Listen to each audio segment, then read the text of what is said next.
भूत प्रेत की कहानियाँ पढ़ने और सुनने में तो बहुत रोमांचक लगती है, लेकिन ज़रा सोचिए, अगर ऐसे ही कुछ वास्तव में आपके साथ घटित होने लगे तो क्या आप उसे रोमांचित कहेंगे या डर के मारे थर-थर कांपने लगेंगे? किसी परलौकिक शक्ति या प्रेत आत्मा का आसपास होने का एहसास भी शरीर में एक अजब सी सिरहन पैदा कर देता है।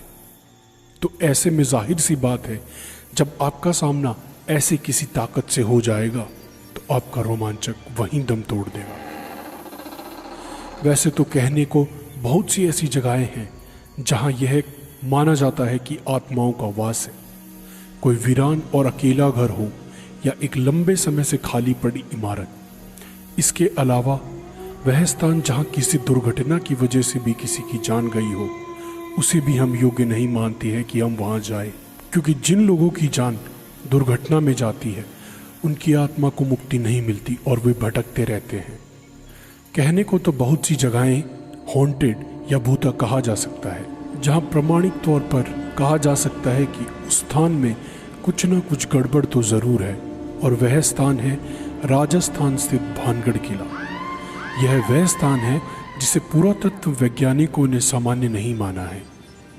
तभी तो राज्य सरकार द्वारा भानगढ़ किले के चारों तरफ व बाहर चेतावनी के तौर पर एक बोर्ड लगा हुआ है, जिसमें साफ साफ लिखा है कि सूर्य उदय होने से पहले और सूर्यास्त के बाद कोई भी इस किले में नहीं रुकेगा और नहीं आएगा। तो आखिर भानगढ़ में ऐसा क्या है जो आम जन को वहां रात के समय जाने से रोकता है? अगर कुछ है तो उसके पीछे क्या कारण है?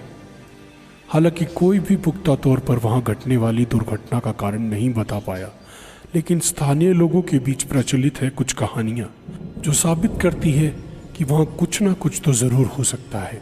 लोगों का मानना है कि बहुत समय पहले इस स्थान पर रत्नावती नाम की बहुत सुंदर राजकुमारी रहती थी, जिस पर काला जादू करने वाले तांत्रिक की कुदृष्टि थी।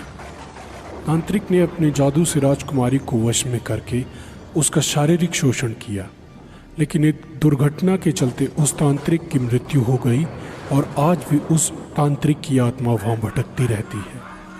तांत्रिक के श्राप के अनुसार वह स्थान कभी भी बच नहीं सका। वहाँ रहने वाले लोगों की मृत्यु हो जाती है, लेकिन उनकी आत्मा को मुक्ति नहीं मिलती है।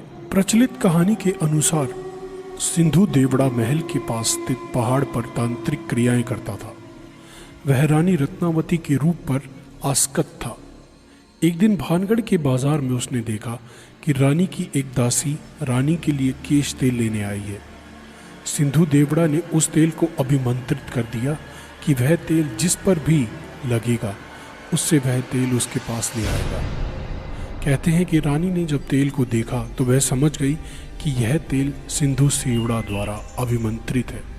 तो कहते हैं कि रानी भी बहुत सिद्ध थी, इसलिए उसने पहचान कर ली और दासी से उस तेल को तुरंत फेंक देने को कहा। दासी ने उस तेल को एक चट्टान पर गिरा दिया।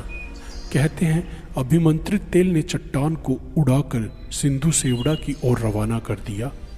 सिंधु देवड़ा ने चट्टान देखकर अनुमान लगाया कि रानी उस पर बैठकर उसके पास आ रही है, सो उसने अभिमंत्रित तेल को रानी को सीधे अपनी छाती पर उतारने का आदेश दिया।